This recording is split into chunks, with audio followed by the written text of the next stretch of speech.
मेरी एज 15 साल है। सोचो जरा, एक 15 साल का लड़का नमन शर्मा, जिसको नमन फ्लेक्सियन के नाम से जाना जाता है, एक नेचुरल बॉडी बिल्डिंग कॉम्पिटिशन के स्टेज पर कम्पीट कर रहा है। मतलब एक माइनर जिसने सिर्फ कुछ महीने पहले बॉडी बिल्डिंग स्टार्ट करी, वो एक नेचुरल बॉडी बिल्डिंग कॉम्पिटिशन खेल रहा है। एंड सरप्राइजिंगली वो इतने कम टाइम में 18 मंथ्स टू बी प्रिसाइज वो स्टेज रेडी भी हो जाता है। And you know what's shocking, ये मसल मेनिया का स्टेज था, एक फेडरेशन जो अपने आप को प्राउडली एक नेचुरल बॉडी बिल्डिंग प्लेटफॉर्म कहती है। बट कैसे मसल मेनिया जैसे प्लेटफॉर्म ने एक माइनर को, जिसकी बॉडी और हार्मोन्स भी अभी तक डेवलप नहीं हुए, अलाउ कर दिया टू कम्पीट? क्या है in so called natural federation and the so called natural body builders का काला सच? Let's find out. As per muscle mania website, they have 6 categories. Naman obviously इनमें से किसी भी कैटेगरी में फिट नहीं होते, लेकिन बावजूद इसके मसल मेनिया ने एक 15 साल के बच्चे को स्टेज पे उतार दिया। And MuscleMania guidelines clearly states no minors below the age are permitted regardless of parental consent. So why did you allow Naman to compete despite he being a minor?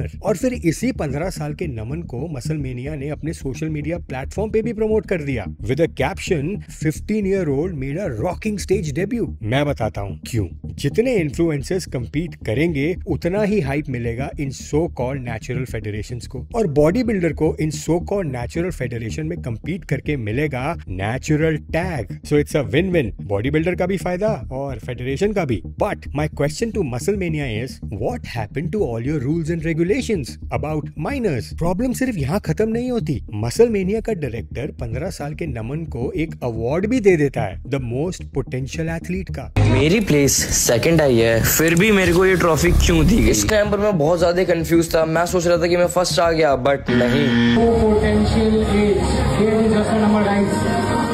तो या मेरे को मोस्ट पोटेंशियल के नाम से ये trophy दी गई है क्योंकि मैं वहाँ सबसे छोटा था एंड मेरी पोजिंग काफी अच्छी थी। अब सवाल ये उठता है कि एक 15 साल का लड़का जो बायोलॉजिकल लेवल पे अभी प्यूबर्टी क्रॉस कर रहा है, कैसे बन गया एक रिप्ड, वैस्कुलर और स्टेज रेडी बॉडी बिल्डर, वो भी सिर्फ 18 महीने में? क्या सिर्फ चिकन और राइस खाकर नमन ने ऐसी बॉडी बना ली? Absolutely not. एज पर नमन वो सिर्फ 18 महीने में स्टेज रेडी हो गए। मतलब ही started body building at the age of 13 years. पर इस एज में तो बॉडी वेट्स तो छोड़ो, प्रोटीन पे भी रिस्पॉन्ड नहीं करती। तो यहाँ नमन ने कुछ तो लिया होगा to prepare for this so called natural competition, to look this dry and aesthetic. Now let's look at his previous pictures. Naman 14 साल की एज में ऐसे दिख रहे थे और 15 साल की एज में रिप्ड एंड श्रेडेड। अब मसल मेनिया की रेपुटेशन इंडिया में क्वेश्चनेबल है। इनके athletes openly share diuretic use before competition, जैसे आर्यन कंधारी जो इसी मसल मेनिया शो में खेले जिसमें नमन थे। उसमें आर्यन क्लासिक और मेंस फिजिक चैंपियन बने and Aryan openly talks about his drugs and diuretics use which is Lasix before competition. तो आज है वेइन का डे एंड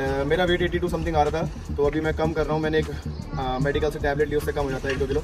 आप सभी को पता होगा लेसिक्स। तो देखते हैं कितना वेट आता है। लेसिक्स वही ड्रग है जिसको लेने की वजह से ईशान ठाकुर को ICN, एक नेचुरल फेडरेशन ने बैन कर दिया था। अब ऐसी फेडरेशन में जहां इनके एथलीट्स कैजुअली डायरेटिक्स यूज कर रहे हो टू कम्पीट, क्या गारंटी है कि नमन ने भी यही डेंजरस लाइफ थ्रेटनिंग सब्सटेंसेस नहीं लिए होंगे बिफोर इस कॉम्पिटिशन? एंड मसल मेनिया ने सिर्फ 15 साल के बच्चे को अलाउ करके सिर्फ अपने ही बनाए हुए रूल्स नहीं तोड़े, बल्कि एक डेंजरस एग्जाम्पल सेट कर दिया। एज पर Naman, he turned 16 on August 20th, 2025 और Muscle Mania competition was in May 2025। क्या मसल मेनिया को नमन को डिस्क्वालीफाई नहीं कर देना चाहिए था, या नमन को कुछ महीने और वेट करने के लिए कहना चाहिए था टिल ही टर्न्स 16? उनके तो हर 2 महीने में कॉम्पिटिशंस होते हैं, ये उन्होंने नहीं किया। Because for a federation a body builder is a customer, और अगर वो इन्फ्लुएंसर हो तो वो फेडरेशन के लिए ये एक मार्केटिंग मशीन बन जाता है। इन्फ्लुएंसर की रीच यूज करो to promote your competition. But आज फेडरेशन के इसी डिसीजन से 15 साल का नमन शर्मा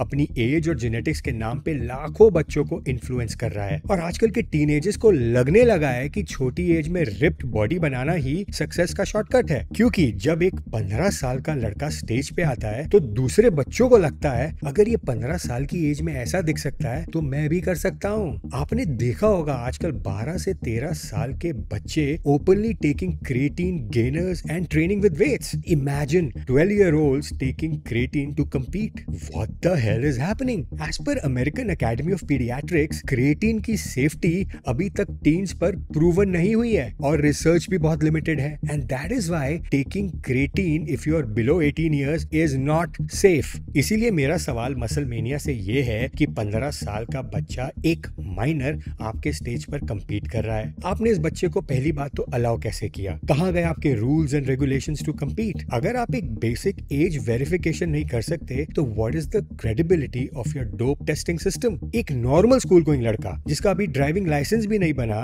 उसे स्टेज पे खड़ा कर दिया जाता है just to garner some eyeballs. ये सिर्फ इररिस्पांसिबिलिटी नहीं है, ये एक child abuse disguised as body building है. Why to even have your rules then अगर आप उन्हें फॉलो नहीं कर सकते? रिमेंबर, बॉडी बिल्डिंग सिर्फ एक फिजिकल स्पोर्ट नहीं है, ये कंपटीशन टाइम पे एक मेंटल वॉर बन जाती है. और जब एक 15 साल के लड़के को बॉडी बिल्डिंग जैसे कंपेटिटिव एनवायरनमेंट में एक्सपोज किया जाता है तो वो कंपैरिजन, एंजाइटी और डिप्रेशन का शिकार हो सकता है. इस तरह का अर्ली एक्सपोजर एक पूरी जनरेशन को सेल्फ डिस्ट्रक्शन के रास्ते पे लेके जा रहा है. And Naman, I am your well wisher. You know you are enhanced. अभी तुम्हें लग रहा है कि तुम्हारी बॉडी से तुम्हारे पास ब्रांड्स आ रहे हैं, यू आर मेकिंग मनी, तो सब सही है. बट रिमेंबर, इतनी छोटी उम्र में अगर तुम अपनी बॉडी को अब्यूज करोगे तो लॉन्ग टर्म में इसके साइड इफेक्ट्स ऐसे होंगे कि तुम सोच भी नहीं सकते. आई हैव गॉन थ्रू दो साइड इफेक्ट्स, इसलिए समझाने की कोशिश कर रहा हूँ. And I have seen your videos. तुम्हारी मदर तुम्हारे को लेके कितना प्राउड फील करती हैं. डोंट लेट हर डाउन, क्योंकि उन्हें कभी पता नहीं चलेगा कि तुम क्या सामान यूज करते हो या तुमने क्या सामान यूज किया है ऐसी बॉडी बनाने के लिए. But if you really love your mother, अपनी हेल्थ का ध्यान रखना और अपनी बॉडी में कुछ ऐसा मत डालना which can damage your organs, क्योंकि अगर तुम्हें कुछ हुआ तो माँ को सबसे ज्यादा दर्द होगा. So stay honest and try to stay natural.